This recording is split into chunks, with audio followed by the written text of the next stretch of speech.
Let's talk about family. Do you have a big family or a small family? As a matter of fact, I'm a member of a family of 4 children, and I live right now with my parents as well as a brother that I have right now. Two of my siblings, my older brother and my sister, are married, but I feel happy in my family. I feel it's perfect. That's great. And do you spend much time with your family?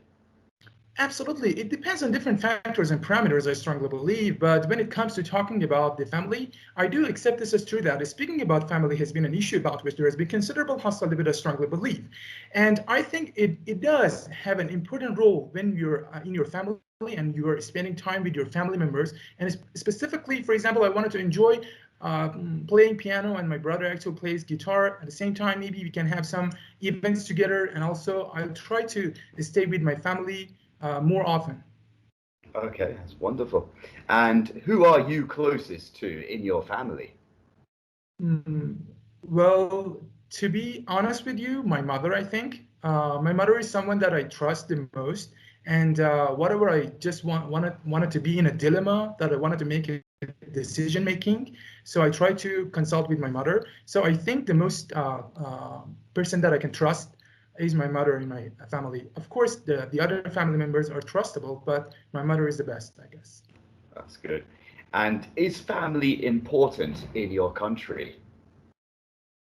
Well, I'm intrigued by this question of whether we could evolve and develop an innovative way of developing the friendship that we have, specifically regarding the family members. Of course, it does have an important role when it comes to the people that you have in your family.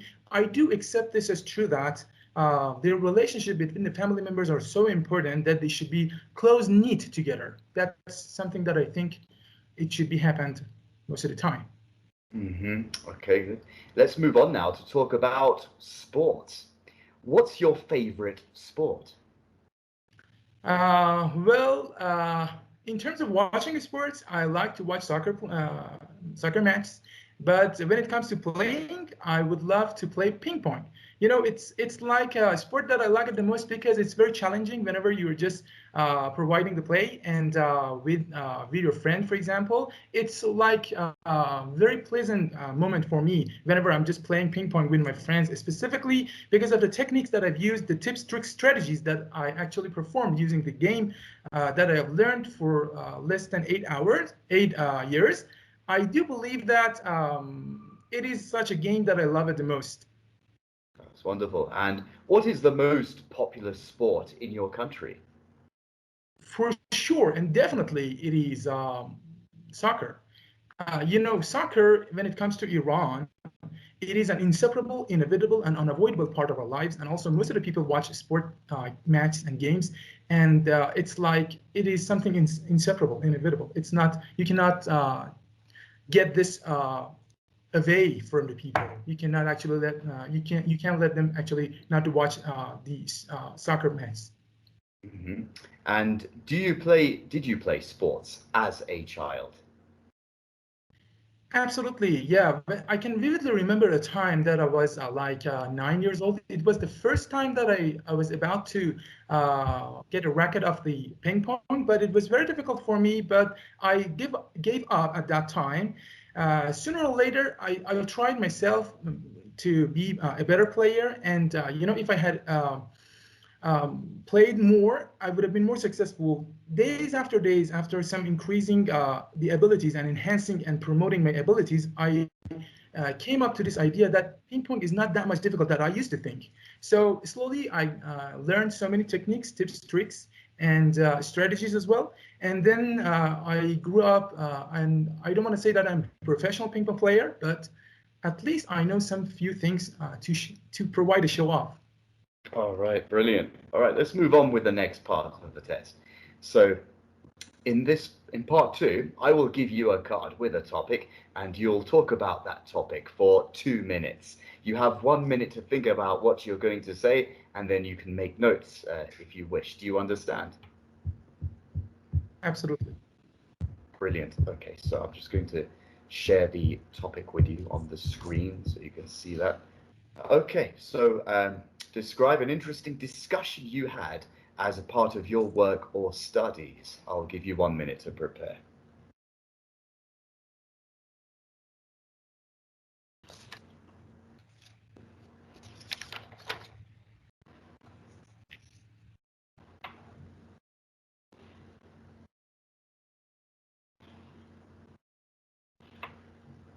Okay, you may start speaking. Go ahead.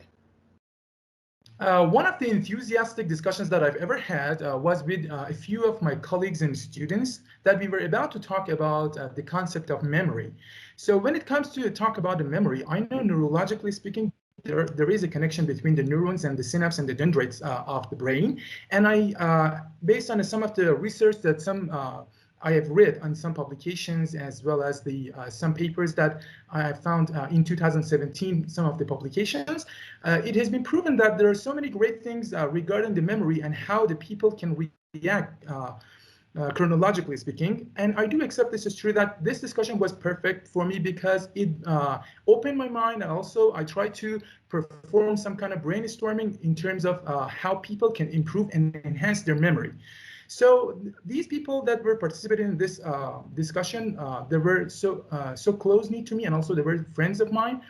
And some of the opinions that we've discussed about were how the people can perform regarding their memory, how can they enhance their memory, how can they decrease the chance of getting Alzheimer or maybe some other diseases related to, psychologically speaking, to mental disease and problems related to the memory. So I found this topic very interesting and enthusiastic because of two main reasons. The first was the fact that memory itself is something challenging that I can talk about it. The second one is that memory has different things that people affect on their life. And I believe that, of course, when it comes to talk about the memory, it depends on different factors and parameters, but memory itself is something that I really like it because I can vividly see some people can react differently in terms of the memory that they have. For example, do I still have time to provide the example? Okay, I just wanted to mention that one of the examples that I can mention is that Okay, that's it. Okay, that's the end of the 2 minutes. So cool, that's great. Let's move on. I'll just stop sharing the screen there, and we'll move on with the rest of the test. So bear with me. All right, so in part 2, you talked about an interesting discussion you had as part of your work or studies. Now, in this part, I want to ask you some questions related to this topic. First, let's consider discussing problems with other people. Why is it good to discuss problems with others? Well, that is a tough question, of course, but when it comes to talk about talking to people that you know, of course, you trust, I think when you're talking to a friend of you that you trust the most, that problem will be scrutinized in details and elaborations, as if that you can actually find so many great solutions to the problem. And that way, you can actually find great solutions as well as come up with the best ideas that you can provide for that problem that you have. So I do accept this is true that sometimes it is necessary for us to hear our own voice, but some other times, however, we need to actually consult with the people whom are proficient in the field, that are scholars in the field, and are technical, of course, in terms of being practical and theoretical. I think it is important to and significant to discuss and mention the problem that we have with our friends and with our relatives, as well as the people that we trust. Mm-hmm. Great. And do you think that it's better to talk to friends and not family about problems? Well, this is such a challenging question, of course, but friends are friends, families are families. I think some of the things should be shared with the family members. For example, I can mention, for example, if you're in terms of budget, if you don't have money, for example, for instance, you need to consult with your family members. Of course, your father and your mother, I'm talking about the parents, are the people that you can trust the most, and also you can borrow the money that you need from the family members. However, or nonetheless, people like friends, maybe we trust them less. Of course, when we wanted to compare it to family members, they're less trustable. So I do believe that when it comes to friends, we should actually share the ideas. For example, we can spend time with them, we can go to a restaurant, we can hang out with them, or maybe we can discuss very little challenging problems, not the most difficult ones. Mm-hmm. Great. And is it always a good idea to tell lots of people about a problem? People get frustrated when we talk a lot about the problem. And of course, when it comes to over talking, people maybe do not have that ears to listen for us. So listen to us. So I do believe that we should actually take a look at how people how people's attitude are, and how people's attitude is, and the way that they are actually having manner, and also how they tolerate us, and how they want it to be a sounding board to us or not. So it does have an important role. Nevertheless, some people may talk to their friends and also some other people regarding the problems that they have, regarding the difficulties, regarding the suffering points that they have in their lives. But I believe that we should actually handle most of the challenges that we face and confront. Right, good. And let's now talk about communication skills at work. So which communication skills are most important when taking part in meetings with colleagues? For sure, speaking, I guess. When it comes to talking, for example, English, and assuming that I am in a company living, I don't know, maybe I'm living in the US, for instance, and if I'm working in a company, actually, one of the most important skills that I have to provide is my speaking skills. And if I wanted to show my speaking skills, I can definitely provide whatever I want in terms of the way that I'm expressing my opinions with the people that I'm actually consulting, with the people that I am talking to. And it does have an important thing in my life in terms of the point that I know, is that how important it is, how significant it is, that how easy and fast way you can transfer whatever you know in your brain, and you can actually using your tongue, you can it doesn't matter deliberately or inadvertently, you're just providing your speech as the best as you can. You need to do something like this, I do believe. Mm-hmm. And what are the possible effects of poor written communication skills at work? You're talking about the poor communication skills, right? Yes.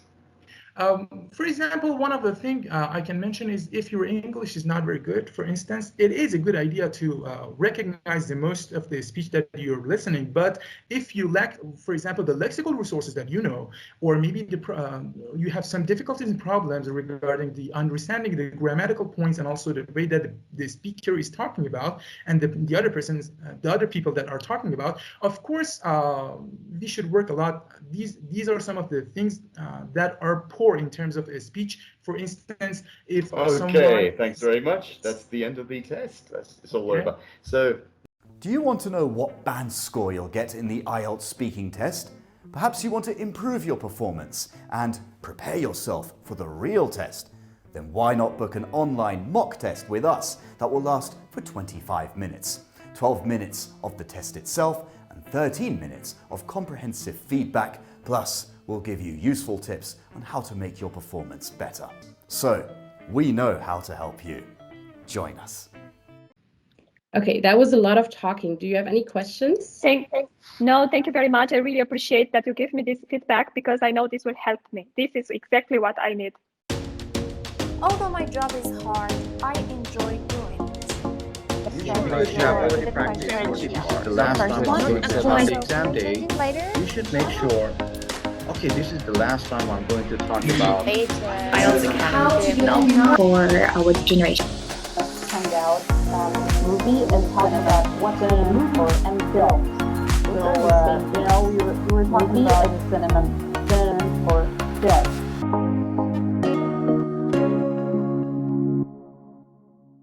So I'm going to give you your overall band score now, and then we'll go into a little bit of feedback to see, where you are and what you can do. So you were a very complex candidate, and I'll just tell you that because you had some amazing skills there, and then some other parts where you can improve. So altogether, your overall band score right now, we're looking at a strong 8, which is great. 8 is great in my opinion, and you can increase that band score by 1 and then just finish with your 9 in my opinion, and you're very close to doing that. And I wanted to give you a higher band score, but you know, there's a few bits and pieces, just a little bit, just for you to polish off, because you're almost there. You're just a footstep away from you know, getting that band score that you want. Okay, so 8 overall, fantastic. Let's go into the 4 criteria in which you're, you know, assessed on. That's fluency and coherence, lexical resource, grammatical range and accuracy, and pronunciation. So let's look at the fluency and coherence first, which was absolutely incredible. You know, I was very impressive what you did. You used some amazing boosters, and you were paraphrasing and using different boosters each time, and you really could show your command of English and the way you were starting you know, your sentences are using idiomatic language and connectives. It was, you know, that is definitely high band score material, which is why you got an 8 in this section, and you can increase that to a 9. The only thing, you know, we're looking at here, I mean, you can speak for up to 2 minutes. In part 2, what I would suggest is that just keep going. You know, you don't have to signal the examiner and say, have I spoken for 2 minutes? Because that clearly shows that you've been thinking about it. And you can even put on a better performance. Just go into your story. Don't worry. The examiner will stop you when the time is over. And that's good.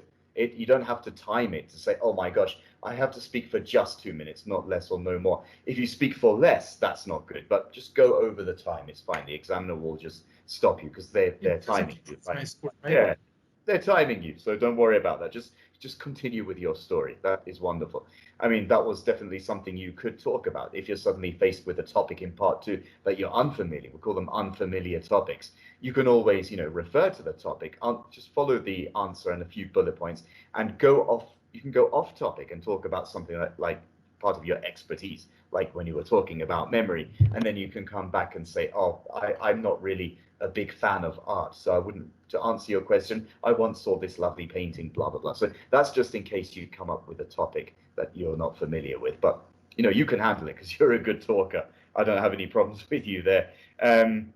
You know, very fluent and, you know, lovely paraphrasing, elaborating on your ideas and giving good examples. So it was a fantastic performance. So it's just a few self-correction ums and ahs here and there, very little bit. And you can eradicate that just by bringing down the speed of your speech. I mean, you're speaking nice and loud and clear, which is great. Just need to bring down the pace a little bit. If you talk too fast, you know, you might sometimes make mistakes, and even a native speaker can do that. So the slower, the more concentrated you are, and everything is just, you know, more crisp. If you're looking for that, this is something that I can actually enjoy the most, and I can actually accept this comment a lot because of the fact that you're a Press TV actually speaker. Oh, why. You've seen me on Press TV. Nice one. Okay, yes. Well, yeah. Actually, we have the funny thing is when we're doing sports news, obviously we have to sync that being in front of the camera live with the video that's being shown. So then I'm forced to speak fast, which I don't really want to do because maybe the listeners won't understand. But I've only got, let's say, 35 seconds to cover that video. I mean, with IELTS speaking, it's a completely different story. It's just, you know, your speech being monitored. So think about that. That's cool. Let's move on to your, so that's an 8 for fluency and coherence. Lexical resource. This is no doubt your strongest part and absolutely was crisp. You know, that was amazing. You got a 9 here. So you don't really need to focus on your vocabulary at all. Your lexical resource, the wide range, related complex words that's related to the topic, and when you were using your boosters, you were using different words to relate to the question. These are perfect IELTS examples and techniques that you can use to do that. And, you know, that was very impressive. So very well done for lexical resource. Amazing performance. I'm not going to comment on it because it was crisp. It was wonderful. Don't need to focus on that at all. Just keep doing what you're doing with the vocabulary and you'd be fine. Grammatical range and accuracy. You could, I mean, here is, there's something that went a little bit funny here. You've got the great command of English, and you can put together simple structures, complex structures as well. A few things maybe went a little bit tipped off balance, maybe because of your speed, the speed of speech.